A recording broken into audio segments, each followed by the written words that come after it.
Hello again and welcome to Spotlight. I'm Algorinov and today we will talk about financial fraud. What makes people believe in financial pyramids? What makes great fraudsters believe they can cheat a whole nation? Recently, the most notorious constructor of financial pyramids was released from prison in Russia after serving 4.5 years.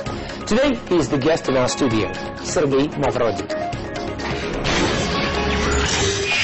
Sergei Mavrodi, the founder of MMM, a notorious pyramid scheme which left more than 1 million Russians without their life savings, has recently been released from a Moscow detention center. Mavrodi, who is believed to have diverted some $1.5 billion worth of private investments through the scheme, went into custody pending trial in 2003. However, he was formally convicted of fraud only in late April this year. In 1994, MMM reported dividends of 1,000% annually, which according to analysts succeeded largely thanks to a massive advertising campaign with soap-like television commercials telling the story of a man on the street who turns into a millionaire after putting his modest savings into MMM shares. Mavrodi was jailed for tax evasion after the MMM pyramid collapse in 1994, prompting thousands of cheated investors to take to the streets in protest. But he was released the following year to run for parliament. He secured immunity from prosecution by winning a seat in the State Duma, only to lose his mandate a year later. He then went into hiding and the police spent 7 years trying to track him down before his arrest in 2003. Hello, Mr. Mavrodi, and welcome to our program. Hello. Tell us, now that you have been released, does it mean that the state has no more claims against you? Well, let me clarify this. The sentence will come into force after consideration by the Constitutional Court. Moscow City Courts will consider my case according to constitutional petitions on the 11th of July. So you're going to appeal? It's not my appeal. The appeal has been filed by hundreds of investors. These people believe that I've been badly treated. But this is your side. It's not my side, rather it's the side of the complainant. The prosecutor's office hasn't appealed. After that, in accordance with Russian law, the sentence will come into force. And what are the requirements of the investors who have filed the appeal? They're basically not happy with the payments. They believe that the court hasn't satisfied their claims. According to the court, their claims has been considerably exaggerated. Exaggerated claims mean another hearing. Does this appeal mean the claim is against you or the state? Those are the claims against the court's decision. They're demanding it is overturned. Against the court? Yes, against the court's decision. They want it to be overturned. If it is so, there will be another court involved in a new investigation, and I may have to go back to prison again. So they require the continuation of the investigation to your case, which means that you may theoretically go back to prison. The majority of them are demanding a new court hearing, and this constitutional court may overturn the decision by the Chertanovsky court. As far as I understand, the investors being referred to as the ones deceived by you were on your side. When you were going to prison, they all walked around with posters saying, "Let Mavrodi out and he'll return our money." They believed in you, and now they may be the ones putting you back in prison. Is that right? You see, it's a paradox. There were 10 million investors altogether. Of course, they were all different. Some were for me and some were against me. You can't say that they all were against me, as the story is often presented. They all believe they've been deceived, but you can't say that all of them have. And what's the majority's opinion? It's difficult to say. There are those who have lost and those who have won. I see. Those who have won are happy and they keep quiet, and those who have lost, they show their protest and outrage, and that's rather more noticeable. What are you going to do now? It's been just a little while since your release. Apart from your short-term engineering work, as your profession, you've been busy with your enterprise activities. Are you going to continue with this? I really don't want to make any plans under such uncertain circumstances until the 11th of July. I may end up in prison again. Until the court hearing takes place. Yes, you see, it's difficult to make any plans in this situation. You could spend all of this time making different plans and then find it very difficult psychologically to cope on the 11th of July. Will you continue with your business for now? For now, I'm waiting for the 11th of July. In future, as I've stated many times before, I'm going to deal with the investors' payments, with the search for assets, and so on. And now let's take a look at the history of the financial pyramid known as MMM. Natalia Khokhlova reports. MMM, a familiar acronym for many Russians and probably the largest fraud case Russia has ever seen. At the end of the 1990s, the Russians had no experience with joint stock companies, and a few understood how they worked. At that very time, Sergei Mavrodi and his partners established MMM. Manipulating people's ignorance and their desire to get rich quick, he founded a company which in fact was a huge financial pyramid. After a massive advertising campaign on a national TV, the Russians started to buy MMM shares. Millions of people got involved with the network, with many investing everything they had. Mavrodi was even elected to the Russian State Duma and received political immunity from prosecution, but just a year later he was stripped of his status. When the Russian tax service eventually decided to take a closer look at MMM's activities, Mavrodi dropped the share price 100 times over and stopped paying dividends. The financial pyramid collapsed. Mavrodi claimed that he had been persecuted by the authorities, and thousands of cheated shareholders took to the streets demanding the government leave MMM alone. In 1994, Mavrodi was charged of concealing of taxes and taken into custody, but soon after he was released due to the help of MMM supporters. For nearly a decade, Mavrodi hid from the Russian prosecution service. He was arrested only in 2003 and sentenced to 4.5 years in prison with a $400 fine. He was also ordered to pay back 20 million rubles to shareholders. Recently, Sergei Mavrodi was released from prison, but even now, many of the shareholders believe he isn't guilty, including Mavrodi himself.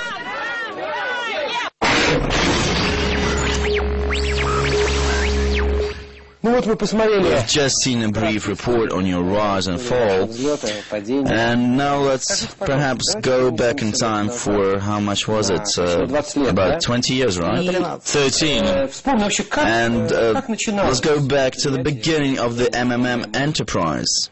Do you mean the shares issue? I mean in general. As far as I remember, there were 3 of you involved. You, your brother, and his fiancée. No, it's a total misunderstanding. It wasn't my brother's fiancée, it was a third person. The thing is that... Why 3 M's then? Well... 2 M's for Mavrodi. Well, you see, the first organization then was a cooperative enterprise. It required at least 3 people to organize it. I was unable to do it on my own. I basically needed 2 other people as a formality. The third person's name just so happened to start with an M. It wasn't my brother's wife. She wasn't even around then. That's how the MMM name came into being. Did it start during the Soviet times? No, as soon as the cooperative enterprises were allowed, I think in 1990 or 1991. That's how MMM started. At first we were dealing with computers just like the others, then with the shares, then the MMM investment fund was created. By the way, it's the biggest one in Russia at the moment. It still exists. There are 10 million investors as well. On the 1st February 1994 the shares were issued. That's when MMM started, actually. Right. Well, let's talk about the cooperative business for now. You actually started just like any other businessman in this country. Of course. And Berezovsky and Abramovich, Ivan, all started by selling office equipment, computers and so on. Yes, however, there is one significant point. First of all, I've never had any contact with the authorities. As far as I know, all the above-mentioned people owe their success to them. I can't state anything for sure because I don't know the exact details, but I believe that they all became connected with the authorities in one way or another. How could someone be connected with the authorities if they weren't in the area of business? It's quite clear. They probably had some contact with officials. I'm not going to condemn anyone, but it's quite clear on what basis it was happening. The most likely version is on a financial basis. And you just were in an open field, just building your own business. I've never had any contact with any officials. Why then did you stop such a profitable business at the time? Selling office equipment yielded quite high profits. When computers were being imported from Korea, their value was up to 1,000%, but you left this for investment and finance activities. You see, everything changes very quickly, and at the time our country was changing by the minute. Every new day was different to the day before. Everything was breaking down. This was the transition from communism to market economy. So the computer business was profitable for a relatively short time. I was only dealing with what was profitable at that time. I was dealing with computers when they were profitable. When they stopped being profitable, I started to work in a different direction. That's it. Do you mean that profits declined from 1,000% to 20% and that's it? That wasn't interesting anymore? Yes, more profitable activities came up. All right. Before we consider the MMM enterprise in more detail, let's discuss something else. You trained as a mathematical engineer, is that right? During the Soviet times, that job was quite prestigious. Why did you suddenly turn into business then? You must be one of those people who is willing to leave everything behind, all that you know, for something that you don't completely know nothing about. Why did it happen? Why? Were you thirsty for quick money? First of all, it was the wind of change at that time, so to speak. You see, after 50-something years under the Soviet regime, suddenly there were opportunities to reveal yourself. Generally speaking, many people look back on those times with nostalgia, but I should be straightforward. During that time I was in prison and had a lot of problems, and I was quite a well-off person with a normal life, but nevertheless I don't miss those times at all. I didn't like those times. I felt absolutely hopeless, you know. You mean the Soviet times? Yes, during the Soviet times. So, as soon as there was a chance to go out on my own, I embraced the change. Says Sergei Mavrodi, the founder of the MMM financial pyramid, who has recently been released from a detention center in Moscow. Spotlight will be back shortly after a break, so don't go away.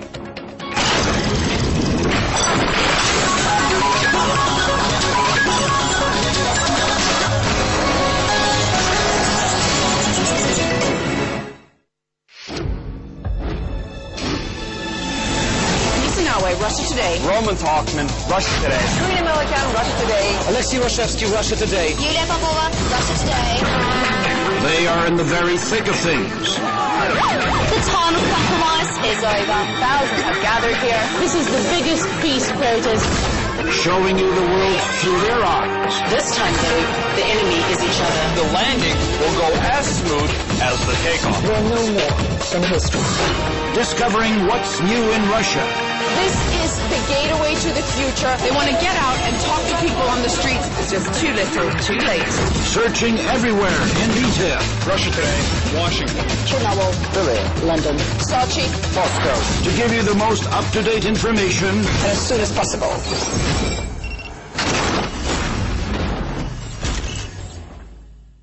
At night I often dream of mountaineering, of conquering cliffs. It's my second life. Your coach can easily yell at you or say you're a star, like any other normal person. Yes, we're the champions of Russia. They're just the same as anyone else in sport, even though they have physical disabilities. They tell us their stories about how they looked adversity in the eye and won. In the documentary about disabled sports on Russia Today. IMA Joe. Uncompromising, hard-hitting, controversial. A unique perspective on Russia from the inside. Peter Lavell's In My Humble Opinion.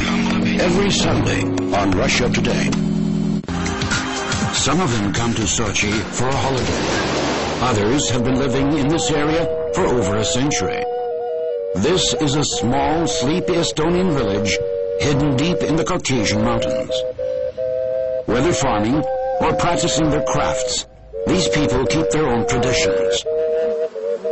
Find out more about Estonians in the Caucasus in the Peoples of Russia documentary series on Russia Today.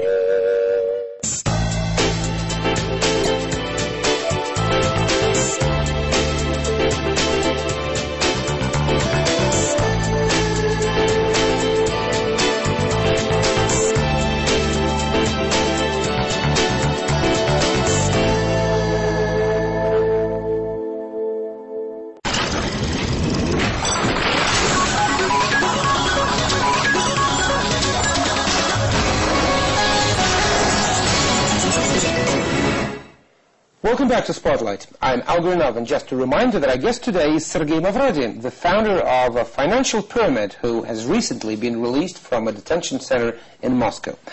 Mr. Mavrodi, you were a mathematician during the Soviet period and you had a hard time. Then business was made legal and you got involved in it by selling computers. And we stopped at the moment when you decided to create the MMM enterprise. Let me ask you a question. Had you initially planned it to become a doomed financial pyramid, so to say, for default and bankruptcy, sooner or later? This is nonsense. Everyone calls it a financial pyramid, but nobody knows what it is. There is no such concept. What do you mean? Give me an example. They're used everywhere. They don't exist anywhere. There are no laws for it. But they exist in reality. Well, they're used in conversations, but their meaning is decoded in some way. Or ask any expert. They won't be able to give you a clear answer. There is no such concept. Let me explain what I mean by the concept of a financial pyramid.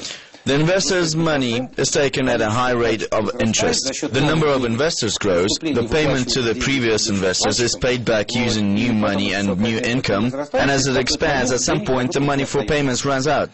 Well, any bank or financial structure could match such a definition. But bank deals with loans and different types of financial activities. They take money with one interest rate and lend it with a different one. They make money on the financial markets. Imagine that the bank has only two investors. They both arrive on the same day. The bank pays the interest rate, and then one of them wants their money back. No, if investors take everything away, bank collapses. Yes, but why could it collapse if it deals with investments and financial activities, as you call them? The pyramid elements, as they call them, exist in any financial structure to some extent. They are initially built into it. But talking about me specifically, they keep blaming me for this pyramid. But what pyramid can talk about that? What kind of pyramid can you talk when investments are being made in real assets? Well, no, it's rather more philosophical concept. US dollar is considered to be a financial pyramid, by the way. Why do you think that real assets are not secured? Alright, when you initially created this MMM investment and finance company, you didn't mean it to be a fraud. You didn't have the scheme in your head on how to collect the money and then... Of course I didn't. Please note another point, which has been neglected the whole time. The complainants showed up only after the state has interfered. Until this happened, there were no complainants. Everything was going perfectly well.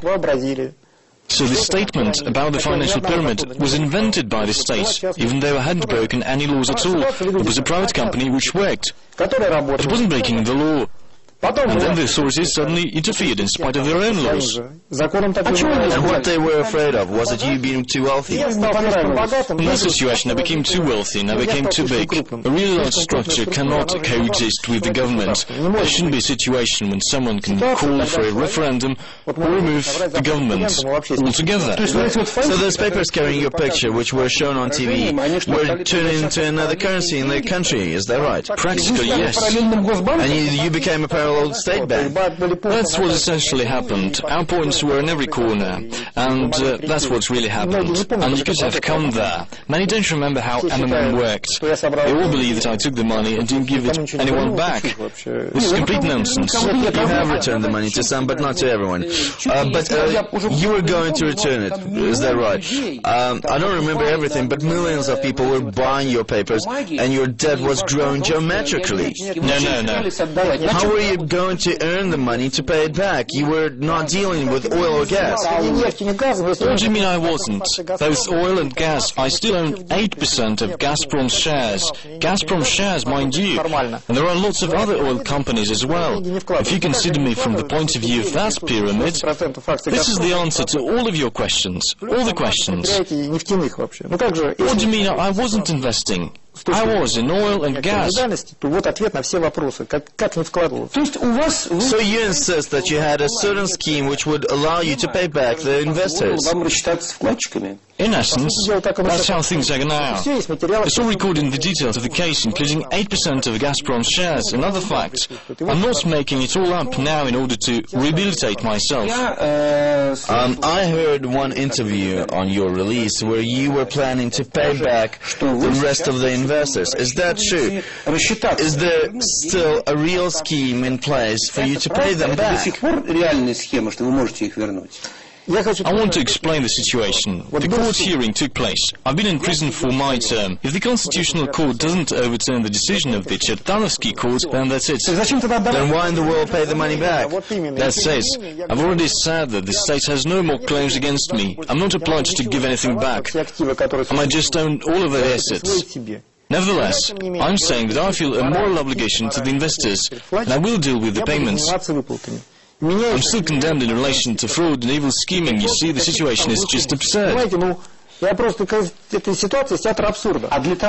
in case everything goes well with the court hearing, you'll have to go back to your business in order to pay the money back. Or do you have the money hidden somewhere, perhaps? It's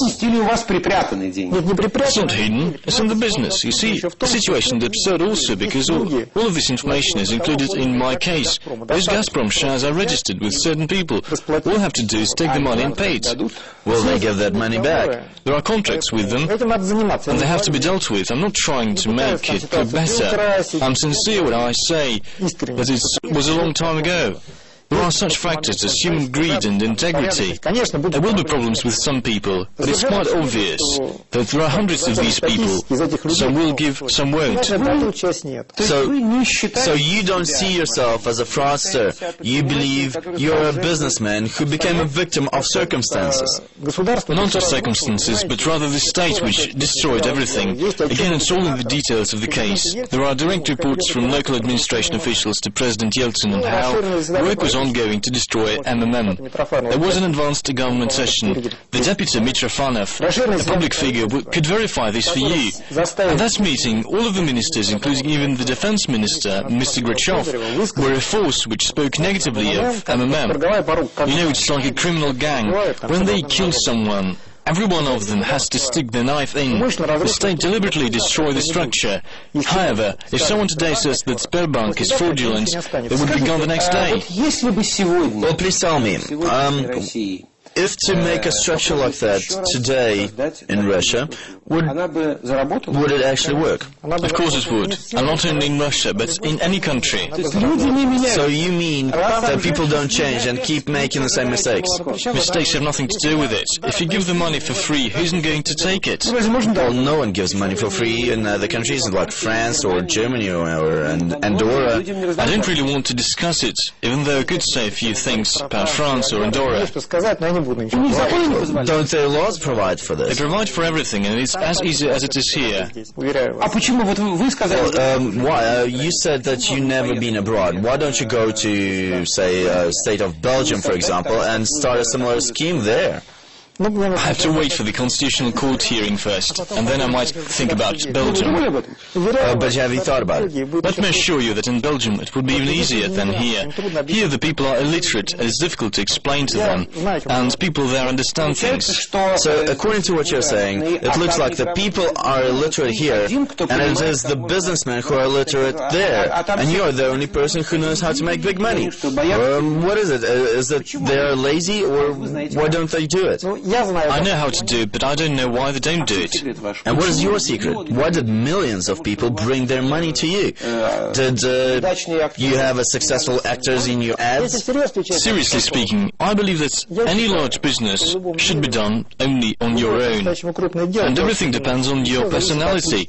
I sincerely think so. The answer to why people brought the money, as that I was able to do it, there is no other answer. If there was a recipe for success, everyone would do it, but they don't, even though many want to. What exactly were you able to do? You create such a structure. Okay, it's easy to create something, just collect the documents and file them. Not at all. So what was the most difficult?